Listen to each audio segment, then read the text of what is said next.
ಕಲ್ಕಿ ಉಪಪುರಾಣ. ಇದು ಪುರಾಣ ಹಾಗೂ ಉಪಪುರಾಣಗಳಲ್ಲಿಯೇ ಅತ್ಯಂತ ಈಚನೆಂದು ಎಂಬ ಹೆಗ್ಗಳಿಕೆ ಪಾತ್ರವಾಗಿದೆ. ಇದರ ಕಾಲ ಕ್ರಿಸ್ತಶಕ 18,000 ಎಂದು ಹೇಳುತ್ತಾರೆ. ಇದರಲ್ಲಿ ಕಲಿಯುಗದ ಅಂತ್ಯದಲ್ಲಿ ವಿಷ್ಣುವು ಕಲ್ಕಿ ಅವತಾರದಲ್ಲಿ ಜನಿಸಿ ಮಾಡುವ ಮಹತ್ ಕಾರ್ಯಗಳ ಬಗ್ಗೆ ವರ್ಣಿಸಲಾಗಿದೆ.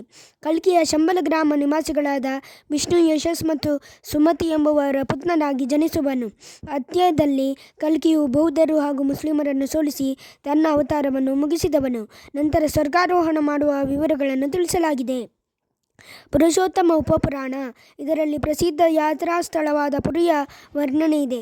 ಅಲ್ಲಿನ ಸ್ಥಳ ಮಹಾತ್ಮೆ, ಕೃಷ್ಣ, ಬಲರಾಮ, ಸುಭದ್ರೆಯರ ಪೂಜಾ ವಿಧಾನದ ವಿವರಗಳು ಇವೆ. ಇದರ ರಚನಾ ಸ್ಥಳ ಒರಿಸ್ಸಾ ರಾಜ್ಯ ಮತ್ತು ಕಾಲ ಕ್ರಿಸ್ತಶಕ 12,000. ಬೃಹಧರ್ಮ ಉಪಪುರಾಣ. ಇದು ತನ್ನ ಹೆಸರಿಗೆ ತಕ್ಕಂತೆ ಧರ್ಮದ ಮಹತ್ವವನ್ನು ಹಾಗೂ ಮಹಾತ್ಮೆಯನ್ನು ತಿಳಿಸುವ ಗ್ರಂಥ. ಮಾತಾಪಿತೃಗಳು, ಗುರುಹಿರಿಯರ ಬಗ್ಗೆ ನಡೆದುಕೊಳ್ಳುವ ರೀತಿ ನೀತಿಗಳು, ಕರ್ತವ್ಯಗಳ ಸಂಪೂರ್ಣ ಉಲ್ಲೇಖವಿದೆ. ಶ್ರೀರಾಮ ಕಥೆ, ವಿಷ್ಣುವಿನ ಹಲವು ಅವತಾರಗಳು, ಸ್ತ್ರೀ ಹಾಗೂ ವರ್ಣಾಶ್ರಮ ಧರ್ಮಗಳು, ಶಿವರಚಿತ ವಿಷ್ಣು ಸ್ತೋತ್ರಗಳ ವಿವರಗಳೂ ಇವೆ. ಈ ಜಗತ್ತಿನ ಮೂಲವಾದ ಧರ್ಮವನ್ನು ದೃಢಭಕ್ತಿ ಹಾಗೂ ಶುದ್ಧಾಂತಕರಣದಿಂದ ಆಚರಿಸುವ ಬ್ರಾಹ್ಮಣನೇ ಸರ್ವೋದ್ಧಾರನು. ಬ್ರಾಹ್ಮಣನನ್ನು ಸಮಾಜದ ಜನಗಳು ಎಂದೂ ನೋಯಿಸಬಾರದು ಎಂಬ ಈ ಎಲ್ಲ ವಿವರಗಳು ಈ ಉಪಪುರಾಣದಲ್ಲಿ ಸಂಗ್ರಹವಾಗಿವೆ.